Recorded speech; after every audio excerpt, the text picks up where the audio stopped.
Hi hello అందరికీ welcome to ప్రశ్న Shetty vlog. అసలు ఏంటి ఇలా జరిగింది? బెల్లం పాయసం చేద్దాం అనుకుంటే అసలు చూడండి చెప్తాను. సో స్టార్టింగ్ ముందుగా అయితే మేము జీడిపప్పు, బాదం పప్పు, అలాగే కిస్మిస్ ఫ్రై చేసి సైడ్కి పెట్టుకుని బెల్లం పాయసం కదా ఏముంది పంచదార ప్లేస్లో బెల్లం యాడ్ చేయాలి అని అనుకున్నాం. సో అలా మరిగిన పాలలో బెల్లం యాడ్ చేసాం అనమాట. సో మరిగిన పాలలో బెల్లం యాడ్ చేయకూడదని నాకు తెలియలేదు. సో మాకు తెలీదు, ఫస్ట్ టైం చేస్తున్నాం కాబట్టి.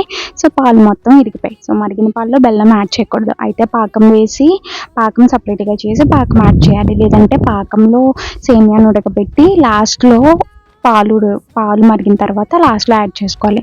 సో మాకు తెలియక మేము అలా చేసాం. సో పాలు మొత్తం ఇరిగిపోయి అది వేస్ట్ అయిపోయింది. మళ్ళీ ఈవినింగ్కి మళ్ళీ కొత్తగా రెడీ చేసాం. ఎలా చేసామంటే పాకం చేసి పాకంలోని ఆ సేమియా పుల్లలు మొత్తం ఉడకబెట్టామన్నమాట. కొంచెం వాటర్ వేసి సేమియా పుల్లలు మొత్తం ఉడకబెట్టేసాం అనమాట. కంప్లీట్గా ఉడికిన తర్వాత అప్పుడు మరగబెట్టిన పాలు ఉంటాయి కదా, మరగబెట్టిన పాలు సైడ్కి పెట్టుకొని ఆ మరగబెట్టిన పాలల్లో ఈ సేమియా ఉడికిపోయిన తర్వాత ఈ సేమియా మొత్తం అందులో యాడ్ చేసాం.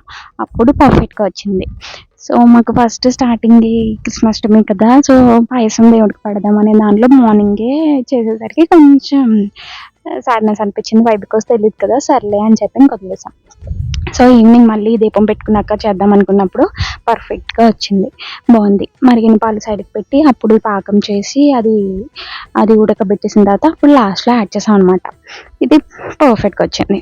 సో ఎవరైనా ట్రై చేద్దాం అనుకుంటే ఇలా ట్రై చేయండి, బాగుంటుంది. Thank you. Please do subscribe.